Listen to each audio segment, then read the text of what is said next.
Voters in the Venezuelan state of Barinas are heading to the polls this Sunday to elect the state governor.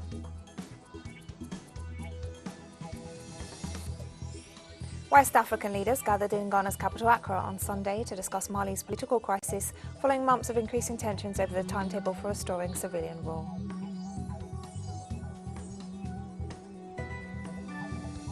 The Collective Security Treaty Organization has completed its deployment of peacekeeping forces in Kazakhstan following the request from the country's president in the face of destabilization attempts.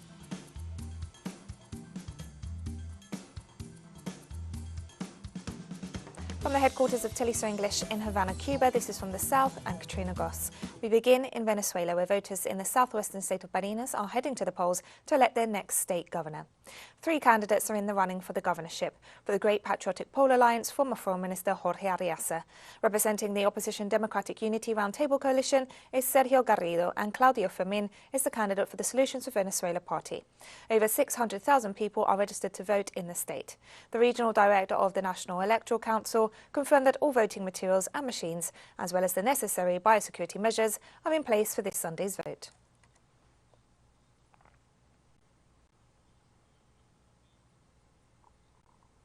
The commander of the Los Llanos Integral Defense Network, Santiago Infante, informed that troops have been deployed across the state of Barinas to ensure the security of the elections.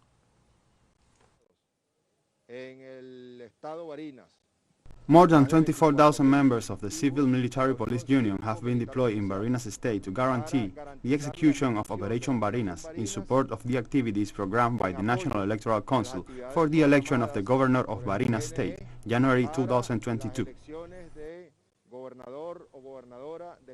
After casting his ballot, Jorge Arriaza, candidate for the governor of Barinas for the Great Patriotic Pole Alliance, called on voters to turn out to the polls.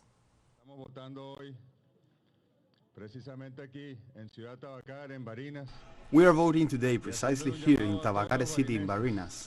We are calling on all the people of Barinas who are registered with the National Electoral Council in the electoral roll to exercise their right to vote today, because democracy is nourished by the vote.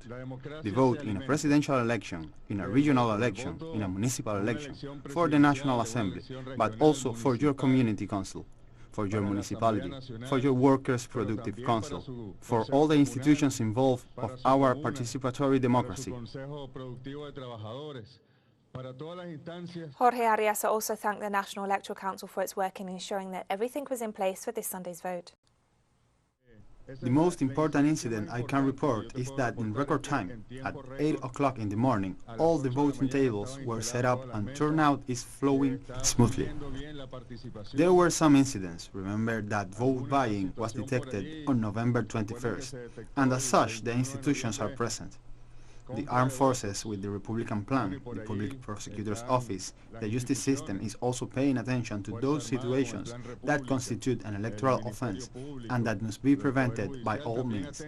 Overall, we are in peace, tranquility, and exercising our right to vote in Barinas. Thank you very much. Opposition candidate for the Solutions for Venezuela coalition, Claudio Fermin, stated that he would promote and defend pluralism and work towards a prosperous Venezuela if elected state governor. We have completed a campaign for Venezuela. We have always believed in participation. We have promoted and defended pluralism. There are different points of view, but this candidacy is for pluralism.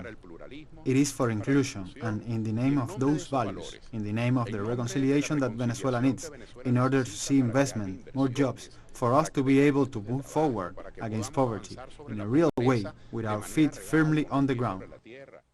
Opposition candidate for the governor of Barinas, Sergio Garrido, representing the Democratic Unity Roundtable Coalition, expressed confidence in the electoral process taking place this Sunday. Garrido exercised his right to vote at noon before offering statements to the press calling on citizens of Barinas not to miss the opportunity of participating in this election.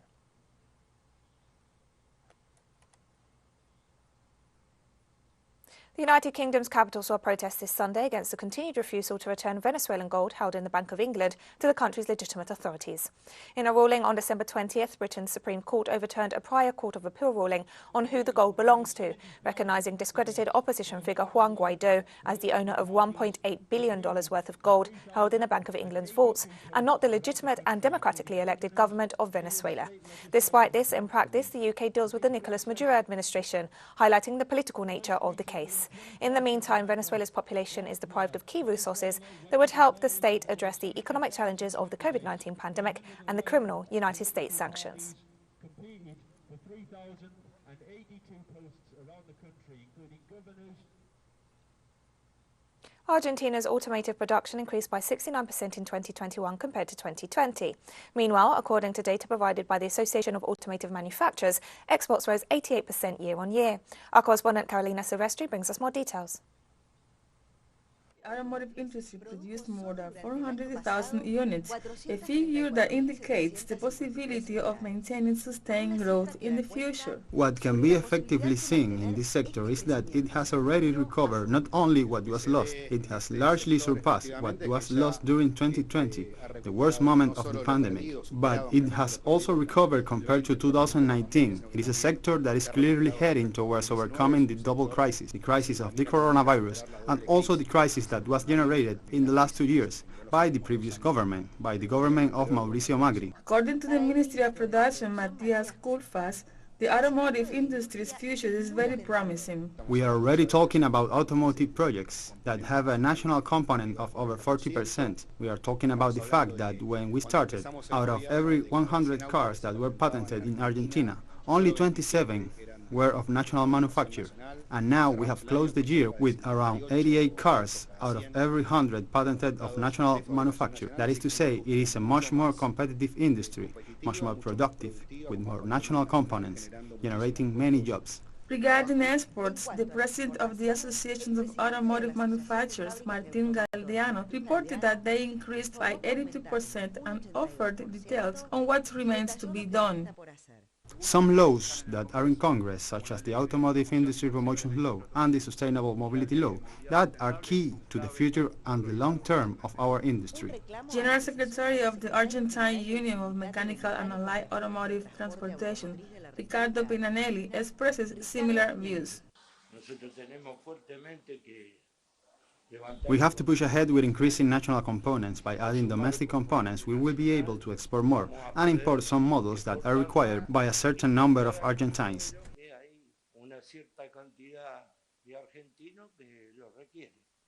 With a positive balance for 2021, the automotive industry projects a production increase of around 28% and export growth of 34% for the current year. Carolina Silvestre, TeleSUR, Buenos Aires. And we'll be right back after this very short break. Don't go away.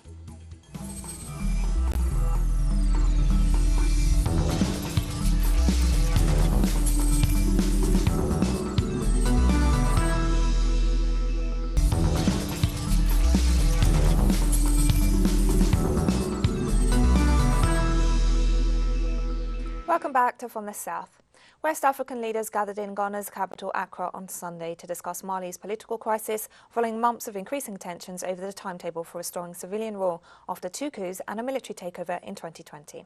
The extraordinary summit of the Economic Community of West African States is expected to address possible sanctions on the Sahel state over potentially delayed elections, among other issues. Mali's military submitted a last-minute timetable to restore civilian rule after its initial proposal of a transition of up to 5 years was rejected by the bloc. Last August, army officers led by Colonel Assimi Goïta toppled the elected president Ibrahim Boubacar Keïta amid street protests. Under threat of sanctions, Goïta subsequently promised to restore civilian rule in February 2022 after holding presidential and legislative elections. But he staged a second coup in May 2021, forcing out an interim civilian government. One Sudanese protester was killed on Sunday as security forces fired tear gas at thousands who rallied to demand an end to military rule. The situation escalated in the capital Khartoum a day before the United Nations is set to launch talks aimed at ending weeks of crisis after the October 25th coup. The power grab led by Army Chief General Abdel Fattah al-Burhan derailed a civilian-military power-sharing transition established after the 2019 ouster of Omar Bashir.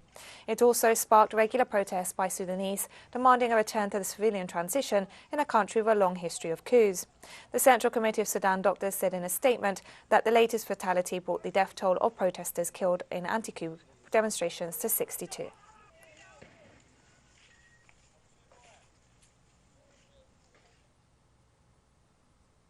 A delegation from Russia made up of representatives of different government agencies arrived in Geneva on Sunday for talks with the United States about security guarantees.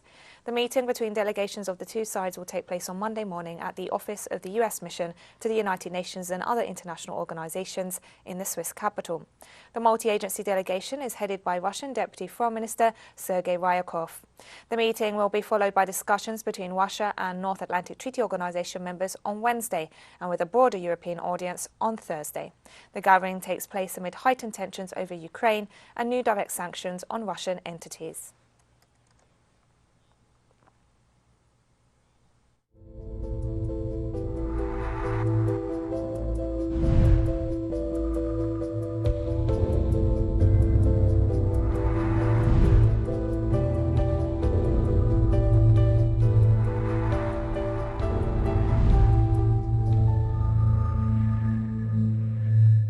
The northern Chinese city of Tianjin on Sunday advised its nearly 14 million people to stay home while it conducted mass COVID testing after a series of recent cases, including 2 caused by the Omicron variant.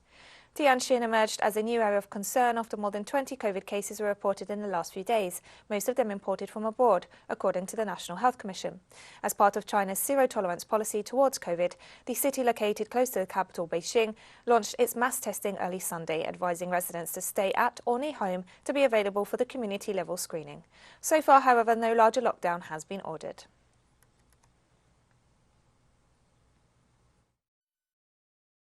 After screening the focus groups, a total of 18 coronavirus infections were detected among the close contacts in Tianjin, and all of them have been transferred to designated hospitals for treatment and quarantine. The newly reported cases are mainly students and their parents who go to the same nursery and school as the first detected cases. In Mexico, the rise in COVID-19 cases continues. However, authorities in the capital have ruled out a lockdown while recommending that measures against COVID-19 are maintained. Our correspondent Eduardo Martinez has the story. In Mexico City, despite the increase in cases of COVID-19 that has been registered in the last few weeks, Andrea Diaz expects the situation to be kept under control in order to be able to return to face-to-face classes. I don't feel so worried anymore, because I already have the 2 vaccine shots and I have been taking care of myself with sanitizers and healthy distancing. But I'm worried that once again there are going to be school and other closures, because we are set to return to classes this month, and I don't want to be locked up in my house all the time. In public health centers, pharmacies, and even in shopping malls, there is an increase in the flow of people seeking a SARS-CoV-2 screening test. The percentage of positivity in the capital of the country is 25%, according to the authorities. This January 6th alone, 5,800 new infections were detected. In spite of this, the mayor confirmed that the epidemiological traffic light remains green. We call on citizens to keep calm because we are all vaccinated and because this particular variant does not seem to be so serious. It is transmitted very fast, but it is not so dangerous. So far, hospitalizations continue to fall. Therefore, authorities have ruled out the suspension of economic and social activities, but have called on the population to stay informed and attentive to any symptom of the disease. Its predominant pattern is that it stays in the upper respiratory tract, and the symptoms are much more similar to a common cold, including a runny nose, sore throat, headache, body aches. Here what matters is that if the person has symptoms, he or she should be isolated.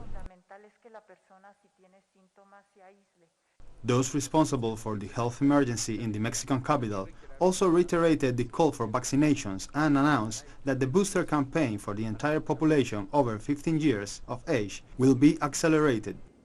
Meanwhile, the country overall has accumulated more than 4 million positive cases of COVID-19, and daily infections exceeded 25,000 due to the presence of the Omicron variant of the coronavirus, which, according to the authorities, will displace the Delta version in the next few days. Eduardo Martínez, TeleSUR, Ciudad de México. And we have more stories coming up after this final short break, so stay with us.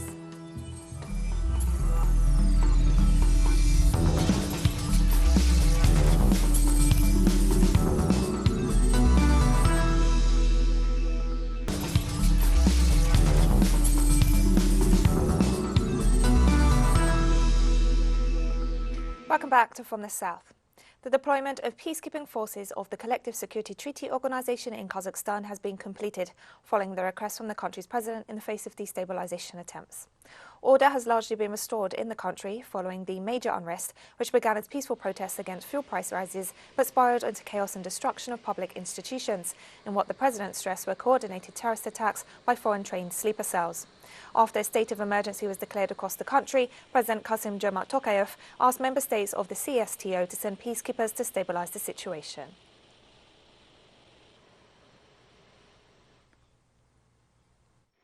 Following the decision of the Collective Security Council of CSTO, the collective peacekeeping forces have finished deployment to the Kazakhstan Republic. The units of the peacekeeping forces are currently protecting vital military, state and socially important sites in the city of Almaty and nearby districts. The situation on the territory of the Republic of Kazakhstan is stabilizing and is under control of the authorities. Cyprus's foreign minister announced on Sunday that he had resigned from his post. Nikos Christodoulidis indicated that he would probably stand as an independent candidate in the presidential elections during February 2023. According to local media reports, he submitted his resignation to President Nikos Anastasiadis, and it was accepted on Friday. The resignation was announced amid friction with the president of his own and ruling Democratic Rally Party, who has also said that he will be seeking the party's nomination for the presidential elections.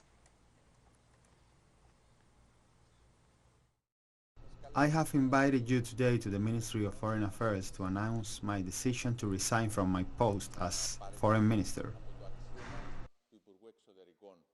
I have submitted it to the President of the Republic a few days ago, and it was accepted on Friday morning and will come into effect on Tuesday, 11th January 2022. Iraqi lawmakers elected a Speaker of Parliament on Sunday in a heated session that saw the chairman taken to hospital amid scuffles.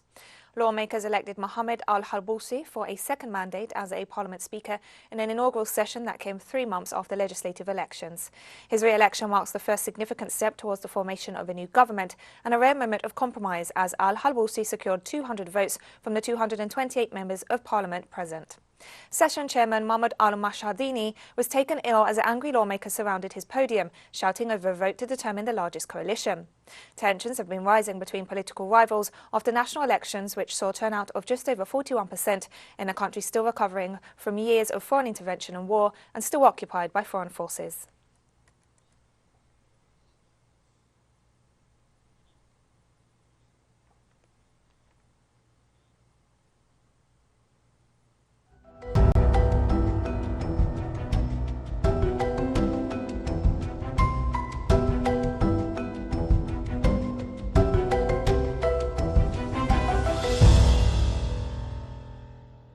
On Sunday, Pakistan Army rescuers cleared routes around a hill town sheltering thousands of tourists after 22 people died in vehicles trapped by heavy snow. The resort town of Muri, around 70 kilometers northeast of the capital Islamabad, was inundated with tourists and day trippers last week after unusually heavy snow turned it into a winter wonderland. But a blizzard from Friday onwards dumped 4 feet of snow, blocking narrow roads leading in and out of the town, which clings to steep hills and valleys at an altitude of more than 2,000 meters.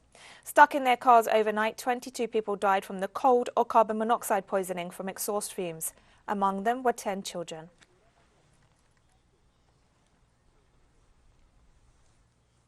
I started crying and praying. Papa told me that I am with you and nothing will happen. But even then, we were crying constantly and were praying. Thank God that he helped us. As a tourist, we didn't get any type of alert from society, from the government, from Google, from the news, from the weather. Obviously, we had strange feelings after we learned about the death due to snow. We were worried that we were facing the same situation which they have faced. So we were in an odd situation, odd condition, but later we felt relaxed after we learned about the armed camp in the morning. That army is here, rescue and police is here, so they will help us. Many people were trapped that night when the snowstorm hit, and there was no one to rescue, nor someone to guide them. We, 3 to 4 men, went there and guided them. We have free accommodation and you stay with us for free. But people were scared and were coming out of their vehicles and not coming with us. Many people had died overnight when we went there in the morning. At least 7 people died in Brazil when a towering slab of rock broke from a cliff and toppled onto pleasure boaters drifting near a waterfall. The head of the Minas Gerais Fire Department reported that at least 32 people were injured, though most had been released from hospitals by Saturday evening. 20 people are believed to be missing. A video circulating on social media, which has been verified by Brazilian authorities, showed a gathering of small boats moving slowly near the sheer rock cliff on Funes Lake when a fissure appeared in the rock and a huge piece toppled directly onto at least 2 of the vessels. Officials suggested that the earlier rains could have contributed to the rock coming loose. The Brazilian Navy, which also helped in the rescue, said it would investigate the causes of the accident.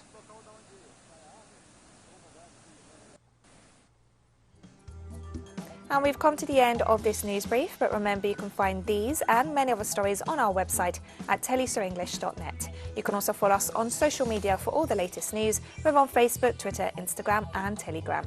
For TeleSUR English, I'm Katrina Goss. Thank you for watching.